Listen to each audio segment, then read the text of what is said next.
Hello, in this video I'm gonna show you how to play games on your CHiQTV. So to do this, you'll need to press the home button on your Pilot.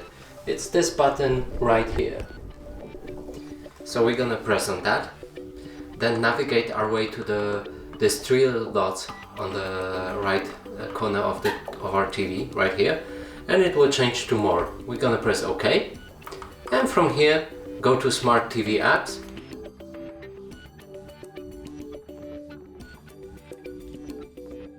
And we can see all of the apps right here. And from now on, you'll just need to find the game that you want to play from all of the available apps right here. There should be about 2 or 3 games that you can play. And for example, we have this game called Pentomino. So we're gonna open that.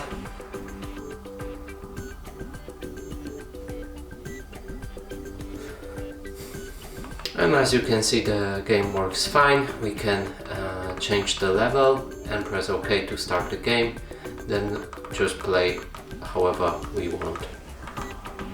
So that's it for this video. Hope you like it. Please consider subscribing to our channel, leave a like and a comment below.